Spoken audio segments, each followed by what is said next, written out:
redenção chegar, com ternura vou lhe perguntar: que feridas são estas nas tuas mãos? Que feridas são estas nos pés? São feridas com que fui ferido em casa de amigos meus. Que feridas são estas nas tuas mãos? Que feridas são estas nos pés? São feridas com que fui ferido por te amar até o fim. Quanta dor causei ao meu Jesus, sofrimento amargo lá na cruz, dessa história e desse amor sem par. Não me cansarei de perguntar: que feridas são estas nas tuas mãos? Que feridas são estas nos pés? São feridas com que fui ferido em casa de amigos meus. Que feridas são estas nas tuas mãos? Que feridas são estas nos pés? São feridas com que fui ferido por te amar até o fim.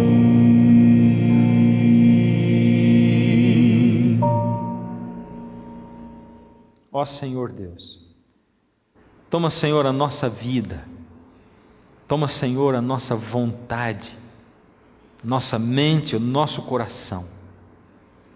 Nós nos entregamos ao Senhor nas suas mãos, para o Senhor operar em nós aquilo que nós somos impotentes para operar. Ó Senhor, pelo poder do seu Espírito, revigora a nossa alma, para que vivamos ao seu lado, mesmo vivendo nessa terra. Em nome de Jesus, amém. Nós vamos começar abrindo a palavra de Deus, e o texto é Ageu, capítulo 1. Não pense que você acabou de assistir um reprise do programa de ontem, ou que eu vou falar a mesma coisa do último programa, né? Não pense que você está assistindo um reprise do último programa, ou que eu vou falar a mesma coisa do último programa. Na verdade, eu dividi o texto de Ageu em 3 mensagens, e hoje eu vou falar a segunda, e um dia aí pela frente, um programa desses aí pela frente, a gente vai falar a terceira também, né? Dentro desse mesmo texto. Vamos ler do verso 1 em diante, do 1 até aqui no 11. No ano 2º do rei Dario, no 6º mês, no 1º dia do mês, veio a palavra do Senhor por intermédio do profeta Ageu a Zorobabel, filho de Salatiel, governador de Judá, e a Josué, filho de Josadaque, o sumo sacerdote, dizendo: tudo isso somente para localizar a gente no tempo e espaço, e a gente já vai se localizar. A palavra do Senhor veio a Ageu dizendo: Assim fala o Senhor dos Exércitos. Esse povo diz: não veio ainda o tempo em que a casa do Senhor deve ser edificada? Veio, pois, a palavra do Senhor por intermédio do profeta Ageu, dizendo: acaso é tempo de habitardes vós em casas bonitas, apaineladas, enquanto esta casa, a minha casa, permanece em ruínas? Ora, pois, assim diz o Senhor dos Exércitos: considerai o vosso passado. Tendes semeado muito e colhido pouco. Comeis, mas não chega para fartar-vos. Bebeis, mas não dá para saciar-vos. Vestivos, mas ninguém se aquece. E o que recebe salário, recebe para colocar num saco furado. Assim diz o Senhor dos Exércitos: considerai o vosso passado. Subi ao monte, trazei madeira e edificai a casa, dela me alegrarei e serei glorificado, diz o Senhor.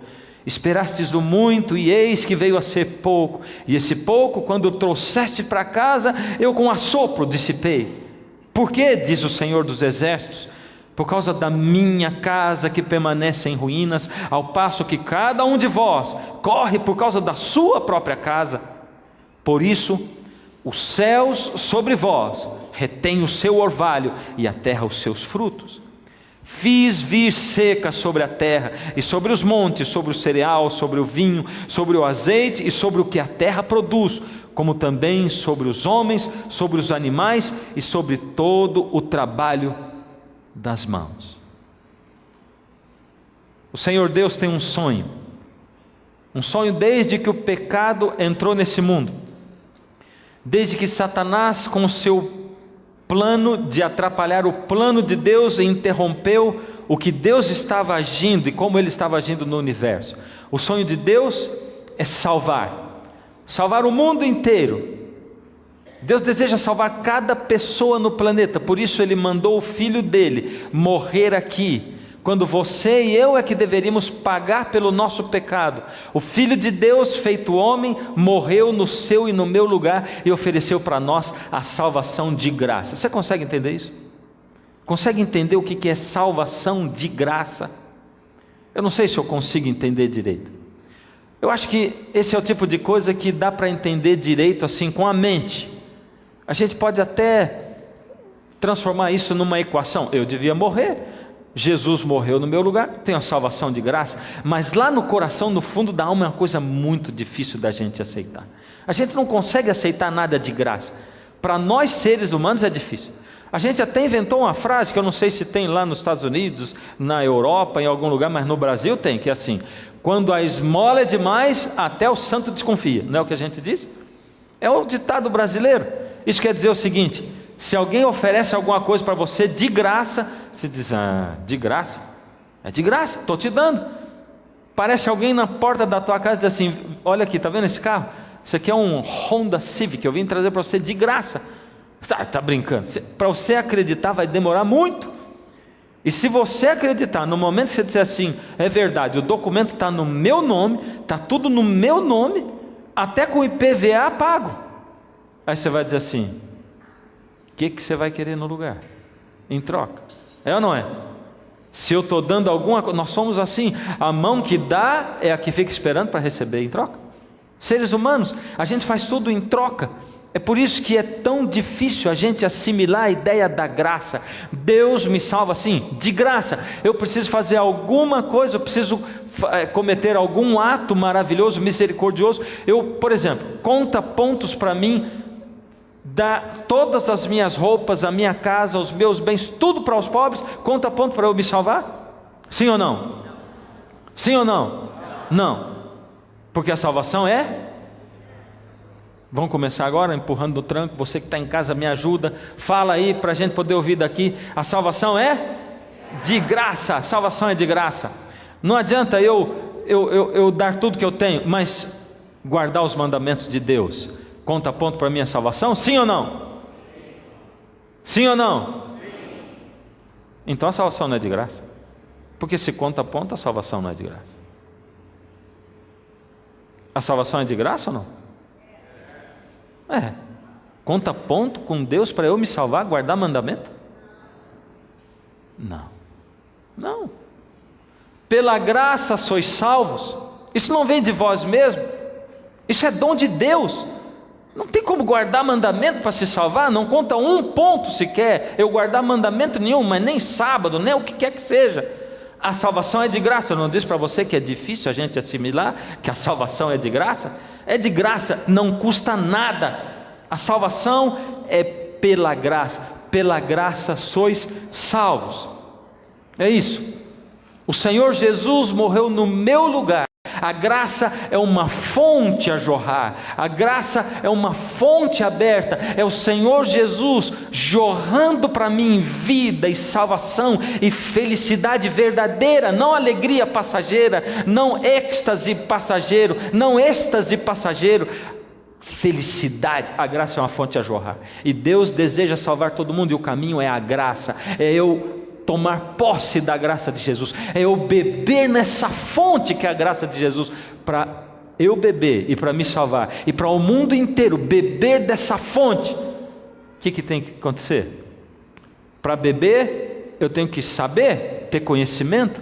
Não adianta nada eu estar morrendo de sede e ter uma fonte daqui 1 quilômetro e eu não saber que a fonte está ali, e eu vou morrer de sede com uma fonte a 1 quilômetro de mim. Eu poderia facilmente ir ali. Então, para beber dessa fonte, eu tenho que saber da existência dela. Por isso Deus sempre escolheu na história do mundo um povo para contar para as pessoas. Era o povo de Israel, o povo escolhido de Deus. Para quê? Porque era um povo especial, diferente dos outros. O povo escolhido para trabalhar para Deus, ou para servir a Deus, servir ao próximo, para anunciar o Evangelho, para fazer o mundo inteiro saber disso, para que as pessoas conseguissem saber da salvação pela graça. E Deus instituiu o reino de Israel, um reino dirigido por Ele, instruído por Ele na sua palavra. Deus instruiu em detalhes o que o povo deveria fazer, como deveria viver para serem felizes, e para o mundo inteiro olhar e dizer: uau, nós queremos viver assim também, queremos essa felicidade, queremos esse relacionamento familiar, queremos essa organização no país, nós queremos isso. E no auge desse reino, o Senhor Deus promoveu que Salomão construísse um templo maravilhoso. Aquele templo, ele era a capital espiritual, ele transformava Jerusalém na capital espiritual do universo, porque Deus estava presente naquele templo. Havia uma luz que emanava por trás da arca do concerto, entre os 2 querubins, e aquela luz era a Shekinah, era a presença física de Deus no seu templo. Coisa maravilhosa, um templo cheio de ouro, de prata, de pedras preciosas, mas a glória daquele templo era a glória da presença de Deus. Mesmo assim aquele povo abandonou a Deus. O povo ingrato, o povo ingrato que é aquele povo de Israel. É ou não é? Diferente de você e de mim, é ou não é? O povo ingrato que nós somos. Deus já cansou de se mostrar na sua vida. Deus já cansou de fazer uma obra de proteção para você, uma obra de guiar o seu caminho, de mostrar para você a verdade. Deus já cansou de arrepiar você todinho, se mostrando assim, diante de você, chamando você, insistindo com você. Deus já guiou você. Se você está aqui hoje é porque Deus tem livrado você de um monte de perigo. Você e eu, porque você já viajou um monte, não viajou? Você já andou um monte na rua, já atravessou rua um monte de vezes, mas Deus tem guiado você e você está aqui. É um milagre a gente estar vivo, é um milagre.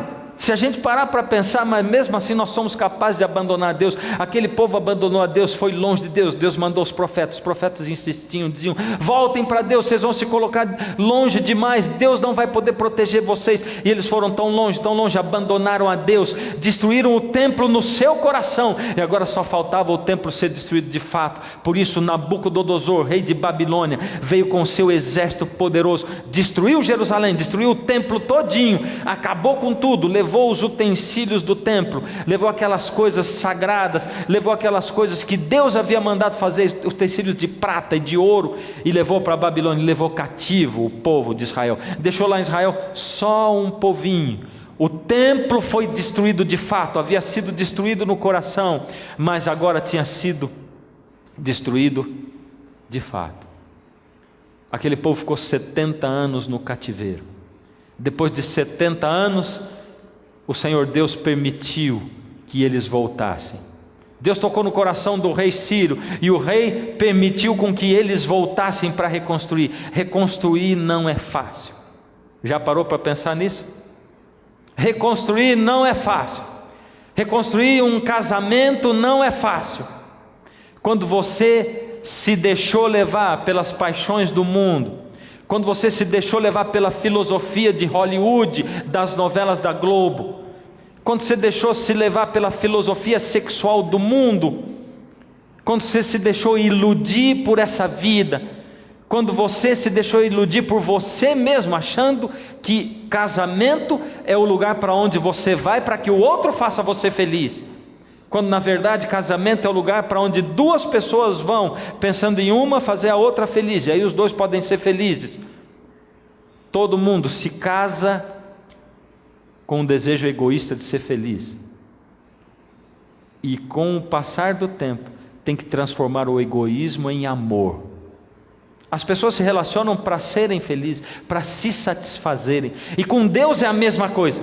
Todo mundo que vem para a igreja, todos nós, a gente vem por motivo egoísta. A gente vem para receber bênção, para receber cura, milagre. A gente vem para se sentir feliz, e Deus está tentando dizer, num momento na sua vida, tem que transformar isso, e entender que Deus precisa de pessoas na sua igreja, na sua casa, gente que faça parte do seu povo, para servir ao próximo, que vem aqui porque ama servir ao próximo. Mas eu não amo servir ao próximo, mas eu tenho que aprender, por isso eu estou aqui dentro. A igreja é uma escola tremenda. Por isso, quando eu descubro isso, eu tenho que começar a reconstruir, eu tenho que reconstruir os relacionamentos. Por isso que quem vem para Jesus melhora de vida. Pode não melhorar financeiramente, pode não melhorar de saúde, mas ele melhora de relacionamento. E a esposa olha para o marido e diz assim, não acredito. Outro dia eu estava fazendo uma visita para um camarada que apareceu na igreja sem mais nem menos, sem mais nem menos nada. Foi o Senhor Deus que o enviou para lá. E ele era um homem beberrão, mulherengo. A mulher dele diz assim, eu não acredito, quando esse camarada começou a frequentar a igreja e começou a mudar, eu achava que era mais uma que ele estava aprontando para mim. Aliás, até hoje eu ainda penso, mas será que é verdade? Mas ele mudou completamente, faz 6 meses, ele não bebe, ele não sai com mulher. Eu morava na mesma casa que ele, mas a gente não tinha nenhum tipo de relacionamento. Como é que pode alguém mudar tanto assim? Reconstruir. E é difícil reconstruir, porque nem a mulher, nem o marido acredita que você está mudando tanto. E quando Jesus trabalha no coração, a gente começa a ter que reconstruir. Deus pediu para eles reconstruírem. Reconstruir o quê? Reconstruir Jerusalém, mas principalmente reconstruir o templo, para fazer de Jerusalém de novo a capital espiritual do mundo, para que Deus pudesse de novo pregar para o mundo. Quando a gente começa a reconstruir, tem oposição. A gente tem às vezes problemas financeiros, às vezes problemas mesmo de relacionamento, oposição de pessoas que vêm para a gente e dizem assim, não acredito, você está começando a frequentar aquela igreja de crente, ninguém nunca disse isso para você. Você vai naquela igreja, aquilo é uma seita, não acredito que você vai pisar ali. Não, mas eu só vou para ouvir a música dos arautos do rei. Mas o ambiente está tão gostosinho que você fica aqui, né? Aí você liga a televisão e diz, não é possível, você está assistindo programa de crente, teu marido acabou de entrar na sala e diz assim, não é possível, você vai ver isso aí, depois eu volto, e saiu, é ou não é? É oposição, porque as pessoas se opõem, as pessoas não querem que você encontre com Deus. E ali os samaritanos começaram a se opor ao povo de Deus, e eles não conseguiam construir o templo, e o tempo passava, e eles não conseguiam. Então eles entenderam, é um sinal de Deus, de que nós não devemos reconstruir o templo. Vamos parar por aqui a reconstrução, sinal de Deus, nós estamos trabalhando para Deus, fazendo o que Deus pediu, e a gente não consegue, então vamos parar por aqui. A gente está acostumado a ver muito sinal de Deus onde não tem, muitas pessoas estão acostumadas a ver isso aí. Tem que ter íntima comunhão com Deus, tem que buscar Deus, tem que estar na presença de Deus para entender os sinais de Deus, tem que se colocar à disposição de Deus, não fazer de Deus como se ele fosse um cachorrinho, que você manda e ele faz aquilo. Você tem que aprender a servir Deus, não se servir de Deus. Aquela época era uma época difícil, por isso eles pararam de reconstruir o templo, 1, 2, 3, 4, 5, 10 anos, pararam de reconstruir o templo, e o templo ficou lá, e eles foram viver a vida deles, construir as casinhas deles, trabalhavam muito, mas ganhavam dinheiro e o dinheiro parecia que estava colocando num bolso furado, não rendia nada. Eles gastavam muito tempo trabalhando, era um problemão, chovia pouco, por isso eles tinham que trabalhar muito para colher pouco. Mas mesmo assim, com tanta dificuldade, exatamente como acontece hoje na sua vida e na minha, que a gente trabalha muito, mas o dinheiro não rende, pessoas ficam endividadas. Naquela época pessoas ficavam, mesmo assim tem gente ganhando dinheiro, tem gente ficando rico, e começaram a construir casa bonita aqui, casa bonita ali, mesmo em época de dificuldade, gente ganhando dinheiro, gente prosperando, não é essa palavra que a gente gosta, e gente querendo buscar a Deus para prosperar. Ou época difícil que era aquela. Então, de repente Deus aparece para o profeta Ageu, nesse texto que nós lemos, Ageu no capítulo 1, do verso 1 em diante, do verso 2 em diante diz assim: assim fala o Senhor dos exércitos, este povo diz, não veio ainda o tempo em que a casa do Senhor deve ser edificada. Veio, pois, a palavra do Senhor por intermédio do profeta Ageu, dizendo: acaso é tempo de habitardes vós em casas bonitas, enquanto a minha casa está em ruínas?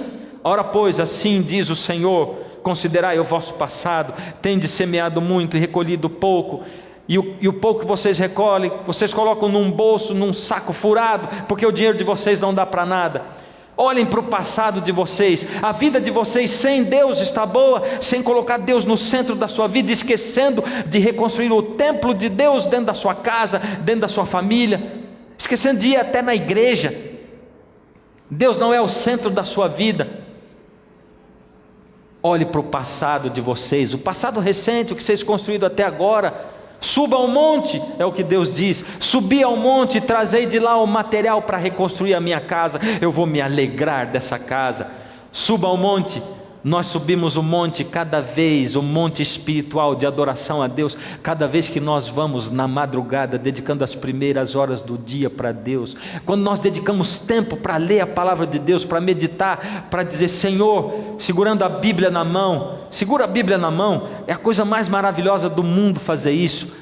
Ora a Deus, e depois você segura a Bíblia na mão e diz: Senhor, eu fiz a minha parte, eu conversei com o Senhor, eu estou aqui acordado, eu estou dedicando as primeiras horas do dia, fala comigo, Senhor. O Senhor diz que isso aqui é a palavra de Deus, fala comigo agora. E deixa Deus falar com você, deixa Deus se mostrar para você, interagir na sua vida. Subir ao monte, é só subindo o monte que eu vou me encontrar com Deus. Subindo o monte, eu vou estar indo exatamente na direção de Deus, eu vou estar indo ao encontro de Deus. O Senhor Deus quer encontrar conosco quando nós subimos o monte. Mas vamos continuar lendo os versos 9 e o 10, e aqui diz assim: esperastes o muito e eis que veio a ser pouco, e esse pouco quando trouxeste para casa, eu com assopro dissipei. Por que, diz o Senhor dos exércitos? Por causa da minha casa que permanece em ruínas, ao passo que cada um de vós corre por causa da sua própria casa. Por isso o céu sobre vós retém o seu orvalho, e a terra os seus frutos. Israel era o povo escolhido de Deus. Você e eu temos alguma coisa a ver com Israel, aquele povo lá? Na verdade, você e eu somos hoje o Israel espiritual de Deus. Você e eu. Que nada, eu entrei aqui agora. Imagina, primeira vez que eu estou vindo nessa igreja.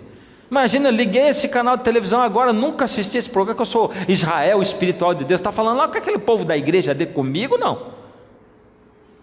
Se Deus tocou o seu coração para ouvir a palavra dele, se alguma coisa fez com que você ficasse parado na frente de uma televisão para ouvir um camarada pregando, numa época onde tem tanto programa mais interessante na televisão, se você saiu da sua casa para chegar até aqui, dentro desse lugar, para ouvir a palavra de Deus, é porque você foi chamado por Deus, e você ouviu o chamado, e você aceitou o chamado, e você entrou aqui.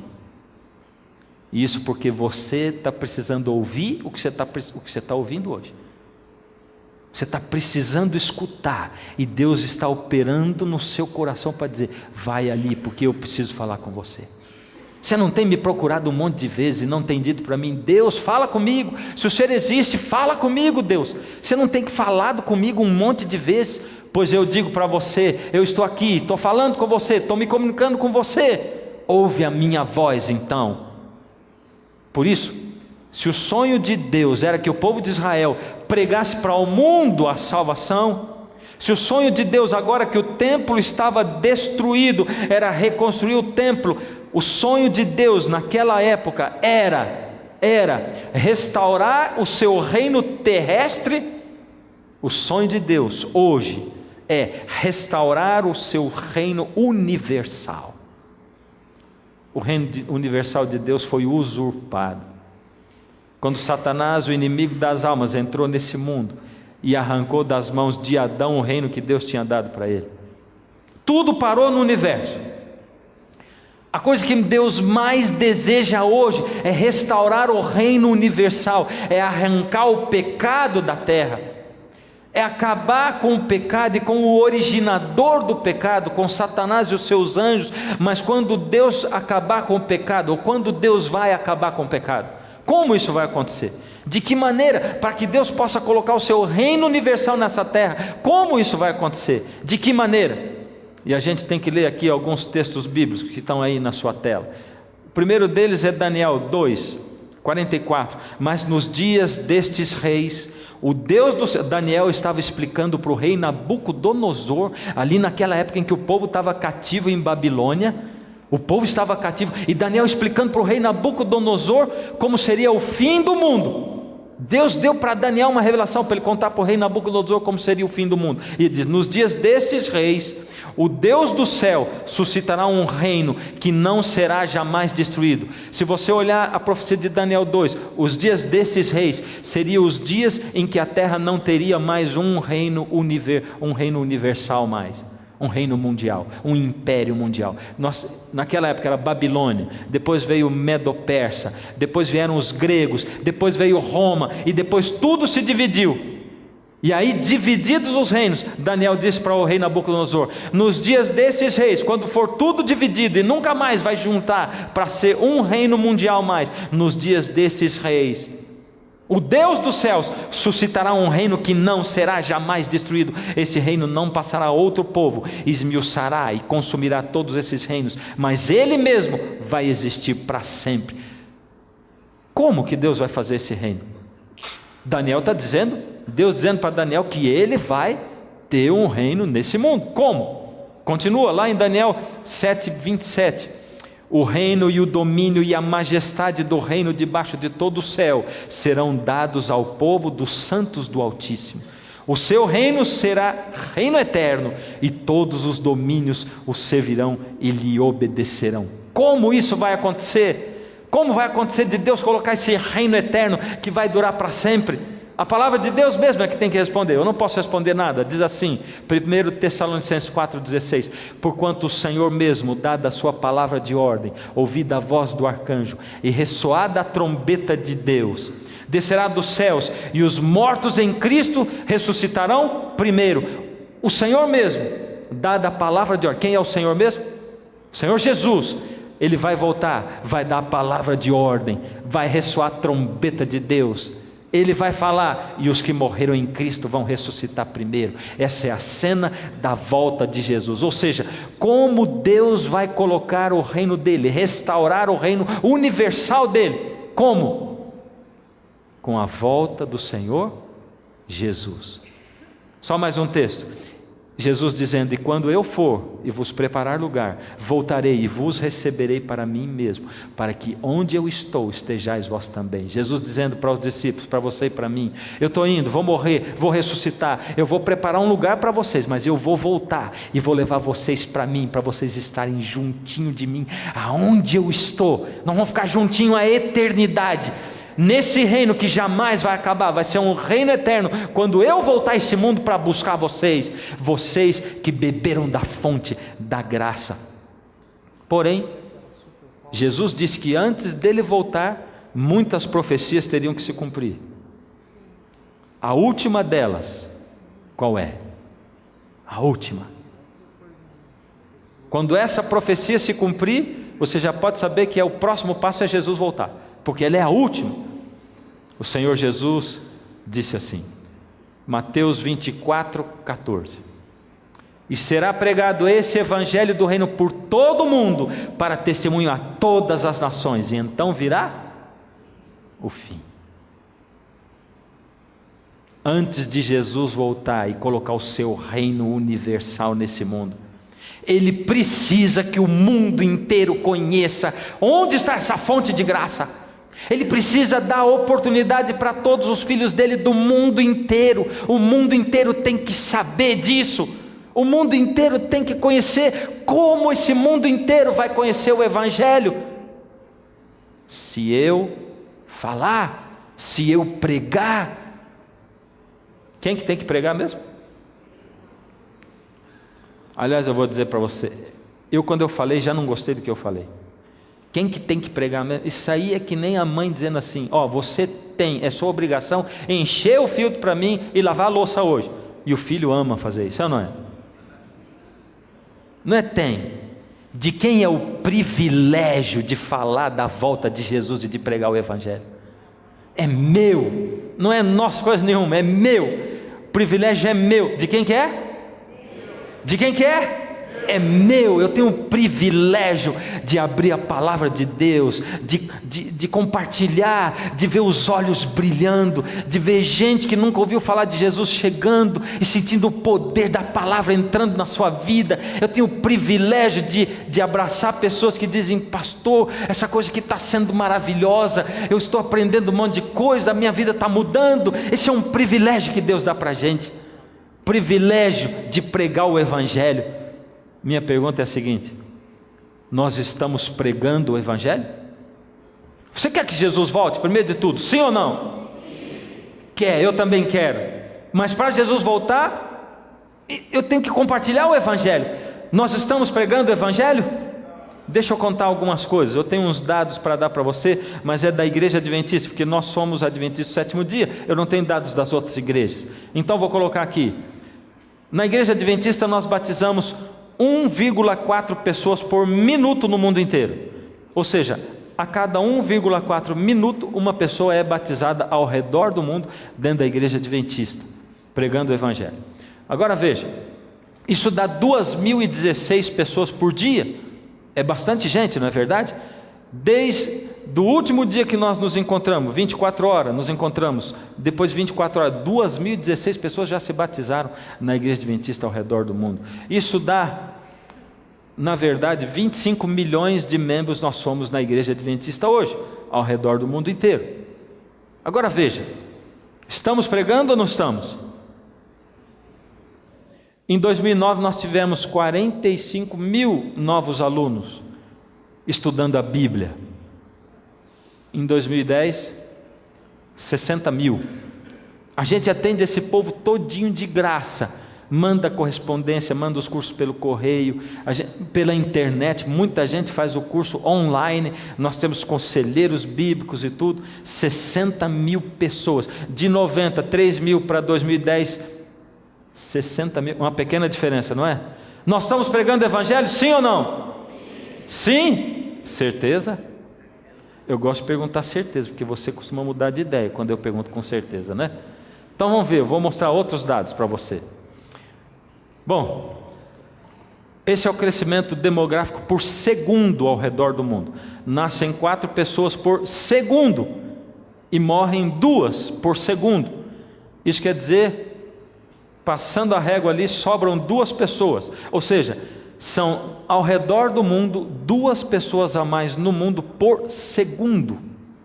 Isso vai dar uma diferença, porque vão ser 200 mil pessoas por dia a mais no mundo. Por dia. Você imagina, é uma cidade, uma grande cidade inteira a mais, nascendo e enchendo o mundo. Isso nós já descontamos quem morre, então não está aí. Aí, nascem 200 mil, nós batizamos como igreja adventista 2.000. Como é que fica agora?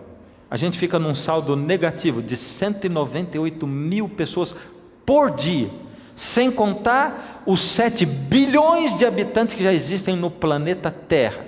E eu fico olhando assim, pensando, desesperado, olhando, por exemplo, para a Índia, onde não tem cristianismo, um monte de gente não sabe de Deus, tem pouquíssimos cristãos. Eu fico pensando na China, fico pensando no Irã, Eu fico pensando no Japão, onde eu estive há mais ou menos uns 15, 19 anos atrás, e 1% da população era cristã, juntando católico, crente, juntando todo mundo, adventista, juntando todas as religiões, 1%.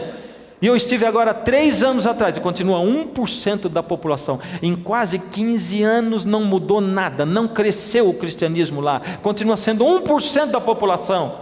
E eu pergunto, será que nós estamos pregando o evangelho mesmo? Será que desse jeito, no ritmo que a gente está pregando o evangelho, será que o evangelho vai alcançar o mundo inteiro para testemunhar a todas as nações, para que Jesus possa voltar a esse mundo e acabar com esse sofrimento, com a dor, com a incerteza, com a angústia, com a injustiça? Será? Mas nunca, nunca. Será que houve alguma época na história do mundo, relatado aqui na Bíblia, em que o evangelho foi pregado a todo mundo? Houve ou não? Sim ou não? A Bíblia diz, aqui está em Colossenses capítulo 1, versos 5 e 6, por causa da esperança que vos está preservada nos céus, da qual antes ouvistes pela palavra da verdade do evangelho. Paulo falando aos Colossenses, da verdade da palavra, vocês ouviram, e ele diz, que chegou até vós, como também em todo o mundo. Paulo diz que o evangelho, a palavra da verdade, chegou a todo o mundo conhecido daquela época. Eles pregaram. E como eles conseguiram isso? Como aconteceu de eles conseguirem pregar o evangelho ao mundo inteiro daquela época? Não tinha rádio, não tinha TV, não tinha nada dessa parafernália que a gente, nem um microfone para pregar tinha. Como o evangelho chegou ao mundo? Como aconteceu essa proeza tremenda? Foi simples. Atos 2,15. Esses homens não estão embriagados, como vim dispensando, sendo esta a terceira hora do dia. O que isso quer dizer?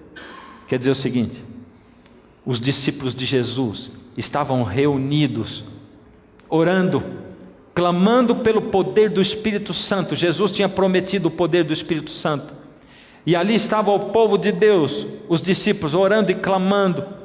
Reconciliaram uns com os outros, pediram perdão dos seus pecados, da ofensa. Eles reataram uns com os outros e clamando a Deus unanimemente, pedindo o poder de Deus na sua vida. E de repente a palavra de Deus diz que o Espírito Santo desceu sobre eles, e eles começaram a pregar com intrepidez, e começaram a falar em línguas, é o que diz a palavra de Deus. E aí os homens começaram a escutar. Aquilo era 9 horas da manhã, e eles escutaram a pregação e começaram a dizer: esses aí não são aqueles pescadores que andavam com Jesus? Como eles estão pregando com tanto poder? E como é que eles conseguem falar em línguas? E outros diziam: isso aí, esse povo está bêbado, olha, eles estão falando com a língua toda enrolada, eles estão bêbados. Aí Pedro diz: esses homens não estão embriagados, como vim dispensando, sendo esta a terceira hora do dia. Era 9 horas da manhã. Mas o que ocorre é o que foi dito por intermédio do profeta Joel. É isso que está acontecendo aqui. E o que será que aconteceu? Que Joel falou. O próprio Pedro cita Joel 2,23: alegrai-vos, pois, filhos de Sião, regozijai-vos no Senhor vosso Deus, porque Ele vos dará em justa medida a chuva, fará descer como outrora a chuva temporã e a chuva serôdia. O que estava faltando na época de Ageu? Estava faltando o quê? Chuva. E Deus está dizendo espiritualmente: alegrai-vos, filhos de Sião, porque eu vou dar sobre vocês a chuva do Espírito de Deus, em justa medida. Aliás, não é uma chuva, eu vou dar 2 chuvas do Espírito Santo. A primeira, ela se chama chuva temporã, e a outra se chama chuva serôdia. Vou dar 2 chuvas a vocês. Joel continua dizendo: as eiras se encherão de trigo, e os lagares transbordarão de vinho e de óleo. E ele diz mais ainda: e acontecerá depois que derramarei o meu espírito sobre toda a carne, vossos filhos e vossas filhas profetizarão, vossos velhos sonharão, e vossos jovens terão visões. Foi exatamente isso que aconteceu. Aconteceu exatamente isso ali naquela época. Como que eram as chuvas de Israel? Os agricultores tinham um período de chuva, ali de outubro em diante. A primeira chuva era a chuva temporã. Essa chuva era uma chuva fraca e constante. Ela regava a terra. Os agricultores ali no comecinho de outubro iam lá e plantavam. Aí a chuva vinha caindo constantemente, e a planta ia crescendo, crescendo, crescendo e se fortalecendo, crescendo e se fortalecendo. Aí quando chegava ali por janeiro, meados de janeiro, chegava a última chuva, era a chuva serôdia. Quando a chuva serôdia chegava, ela era uma chuva forte, torrencial, era uma chuva abundante, ela vinha com poder, com força. Para que ela servia? Ela terminava de amadurecer o grão. A planta tinha crescido até ali, o fruto já estava quase maduro, estava ali, e a chuva serôdia chegava para amadurecer o grão.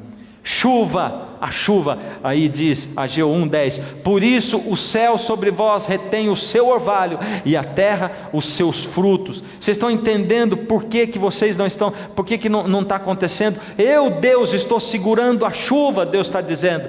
Deus está dizendo para você e para mim, eu estou retendo o orvalho e a chuva. Por quê?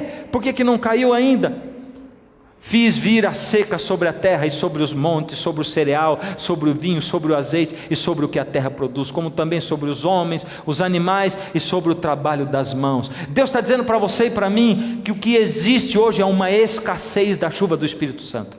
Antes de Jesus voltar, está tendo uma escassez, está faltando o Espírito Santo, Ele está mandando a seca sobre a terra. Lá na parábola das 10 virgens, lembra? Faltou o que mesmo?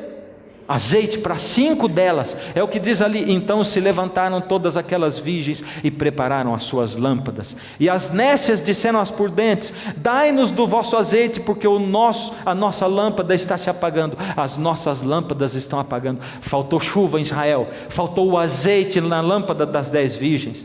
E aí a palavra de Deus dizendo em Joel: e acontecerá depois que derramarei o meu espírito sobre toda a carne, vossos filhos e vossas filhas profetizarão, vossos velhos sonharão e vossos jovens terão visões. Ou seja, primeiro falta a chuva, e depois Deus manda a chuva do Espírito. Primeiro falta e depois Deus manda. Será que é assim mesmo? Será que Deus escolhe épocas em que Ele vai dar o poder do Espírito? Será que Deus escolhe épocas em que Ele faz milagres? Lembra num programa desses atrás eu disse para vocês, Deus é que faz o milagre, Ele escolhe a hora que Ele vai fazer. Se você olhar para a história da Bíblia, para tantos anos, 6.000 anos de existência da terra, não foram tantos milagres assim que Deus fez.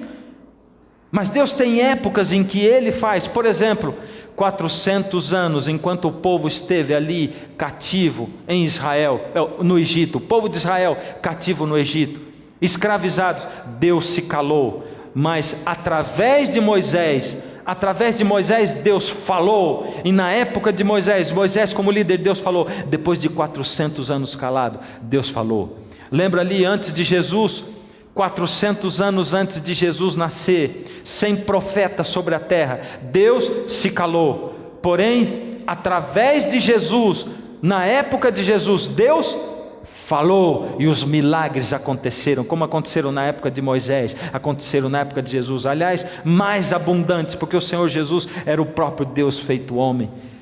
Será que a mesma coisa acontece hoje? Será que a mesma coisa está acontecendo hoje? Ou seja, Deus está calado, Deus não está ainda se manifestando, e está dizendo: daqui a pouco eu vou dar chuva. É fácil, a gente olha para Atos 2, quando eles receberam o Espírito Santo e pregaram o Evangelho ao mundo. Ali eles estavam recebendo a primeira chuva. Qual era o nome da primeira chuva mesmo? Puxa, que maravilha, vocês não esqueceram? Vocês estão ligados mesmo? A primeira chuva era a chuva temporã. O derramamento do Espírito Santo que aconteceu em Atos 2 era a chuva temporã. A primeira chuva do Espírito Santo era ela. Na época de Pedro, aquela chuva caiu. E por causa daquela chuva que caiu, da chuva temporã, o mundo todo ficou conhecendo o Evangelho. Você pode até pensar: mas o mundo era menor, não tinha tanto ateu. É lógico que tinha. Tinha um monte de idólatras. Os gregos tinham o seu panteão, os coríntios tinham a deusa Diana, os egípcios adoravam Deus, os romanos adoravam Deus, faziam um sincretismo religioso, acreditavam em tudo. Hoje, nós estamos esperando a segunda chuva do Espírito. Qual é o nome dela? Vocês estão ligados mesmo. A chuva serôdia. Como é que uma planta pode ficar forte? Você planta a semente, como ela pode se fortalecer? Você dá leite para ela? Ração. Você dá o que para ela? Água. A nossa planta, para crescer, tem que receber o quê? O que nós temos que receber para a planta ficar forte? Água, igual. Água do quê? Chuva. Chuva do Espírito Santo. A chuva temporã caiu lá em Atos 2, na época do Pentecostes, certo? Foi lá que ela caiu ou não foi? Foi lá. Agora eu quero fazer uma pergunta para você: quando ela parou de cair? Ela caiu lá para eles pregarem o evangelho ao mundo inteiro, e quando ela parou de cair? Quando foi? Ela não parou de cair. Ela cai até hoje. Porque se você não tiver chuva para crescer, você não vai a lugar nenhum. Vai plantar a semente do evangelho no seu coração e vai morrer. Mas Deus planta a semente do evangelho e o Espírito Santo vem como chuva, uma chuva mais amena, a chuva temporã. Ele vem e rega aquilo e vai crescendo a semente no seu coração e vai transformando a sua vida e vai transformando a sua perspectiva de vida. E o seu marido começa a olhar, a sua mulher diz assim: mas como mudou a minha mulher, como mudou meu marido? É isso, vai transformando, é o Espírito que vai fazendo. A chuva temporã cai. Você tem recebido essa chuva temporã? Você tem recebido esse batismo do Espírito Santo? Você tem recebido na sua vida? Olha lá o que aconteceu com os discípulos em Atos 2, quando eles receberam o Espírito Santo. Você tem recebido o batismo diário do Espírito Santo? É indispensável nós recebermos a chuva temporã. E aliás, ali em Atos, a chuva temporã, ela é chamada de batismo do Espírito Santo. Vocês vão ver usar de vez em quando uma sigla, esse BES, que é Batismo do Espírito Santo. O batismo do Espírito Santo é indispensável. Lá em Joel, Deus disse assim: eu vou mandar para vocês a chuva temporã, chuva do Espírito. E lá quando caiu, o Senhor Jesus disse, João Batista disse do Senhor Jesus: eu batizo com água, mas depois de mim vem quem vai batizar vocês com fogo, o fogo do Espírito. Batizados no Espírito. Em Atos, um monte de vezes está usado lá o batismo do Espírito Santo. Ou seja, resumindo tudo, a coisa mais importante para você e para mim hoje, aquilo que é fundamental, indispensável para que a gente possa viver o cristianismo, para que a gente possa ser o que a gente fala. Você não está cansado de olhar para o cristianismo, para a teoria da Bíblia e dizer: está certo, é legal, é bacana, é bonito, me emociona, mas não vou nem querer saber, porque eu não consigo viver aquilo, eu não consigo sentir aquilo, eu não consigo acreditar em Deus. Você não cansou disso? Para você crer, para você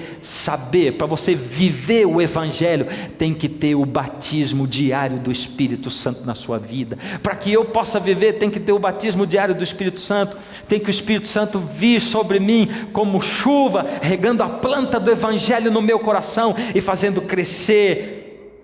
Como eu posso receber o batismo do Espírito Santo? Como eu posso receber? E por que ele não caiu ainda? A chuva serode. Porque a segunda chuva do Espírito Santo não caiu ainda. Ou será que ela já caiu? Será que ela está caindo agora? Ou ainda não veio? Como ela é? No próximo programa. A partir do próximo programa. Se você quer saber, você não pode perder. Tem que estar ligado na mesma emissora, no mesmo canal, tem que voltar. Mas Deus hoje, mais do que informar você isso, Deus quer formar você. Deus quer chegar na sua alma, no seu coração.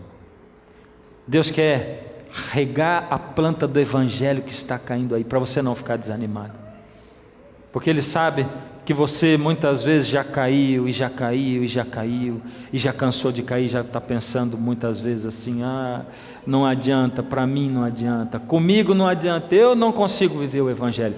Contudo, o Senhor Deus deseja operar na sua vida um milagre. Ele deseja dar a você condições plenas de você viver o evangelho. E Deus coloca o Espírito Santo à sua disposição para dizer para você: filho, eu estou aqui. O Senhor Jesus diz: eu vou dar para vocês um consolador. Eu não vou deixar vocês sozinhos. O meu consolador é quem vai dar poder para você viver o evangelho, para essas coisas maravilhosas da Bíblia deixarem de serem teoria para você, para serem verdade, para você tomar posse da graça, para você amar a Deus, para você ter uma fé inabalável. Eu coloco tudo à sua disposição. Para isso, de novo, você tem que pedir. Agora não é nem aceitar, é pedir. Deus, me dá o seu Espírito Santo para que Ele me mostre a pessoa de Jesus, para que Ele revele Jesus na minha vida. Enquanto o quarteto estiver cantando a última música, o Espírito de Deus vai passear nesses bancos, Ele vai tocar tão forte no seu coração que Ele vai incomodar você. O banco vai ficar um lugar incômodo, você vai ficar assim, porque Deus vai chamar você. Você na sua casa não tem como não saber que o Espírito de Deus é real, porque o Espírito de Deus vai tocar a sua vida aí onde você está, o coração vai bater mais forte, e o Senhor vai chamar você para sair do seu banco, sair da sua cadeira, do seu sofá, ficar em pé aí, sair daí do seu banco e vir aqui para frente. E isso é para acontecer agora, nesse momento, porque eu quero orar com você, entregando a sua vida na mão de Deus, para você dizer: Senhor, eu estou nas tuas mãos, eu deponho a minha vida aos teus pés. Quero ver você. Cadê você? Estou esperando agora, nesse momento aqui. Você que já entregou o coração a Jesus, mas vê do seu lado alguém lutando que não consegue vir, dá a mão para ele, ajuda, diz: eu vou com você, vamos lá junto. Cadê você? Vem para cá. Quero ver você aqui na frente. Esse é o tempo, essa é a hora, esse é o momento. Chega aqui bem pertinho de mim, chega aqui, por favor. O quarteto vai cantar só para dar mais tempo de você chegar aqui, só para te dar mais tempo. Não fique aí parado. Esses são só os primeiros, as primícias, a primeira colheita do Espírito. Falta você ainda. Enquanto a música toca, o Espírito de Deus continua tocando o seu coração. Ele vai chamar você, Ele quer habitar em você através do Espírito Divino. Abre o coração e diz: habita no meu coração, ó Senhor. Habita em mim, ó Senhor, conforme prometeste, ó Pai. Tenho ouvido sempre o teu chamar, te peço, ó Deus, habita em mim, habita em mim, pelo teu poder. Preciso tantas decisões fazer, dá-me esta tão preciosa luz, divina luz, habita em mim. Pois me encontro em duras provas, tão difícil é vencer. Necessito um guia, dizendo aonde ir.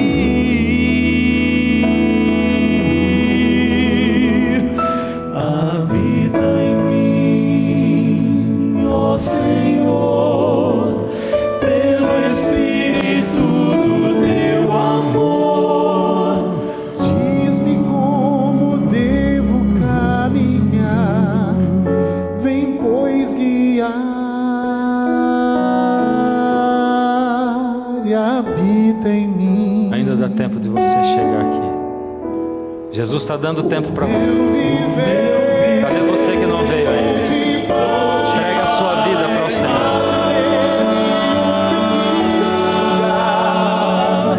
Onde possas com prazer morar, eu te amo. Declare para Jesus o seu amor por Ele. Para fazer isso você tem que chegar aqui. Habita em mim, eu te amo. Amém. Habita Jesus em está mim. esperando a sua decisão também. Uma entrega de uma vez por todas. Cadê você? Habita em mim.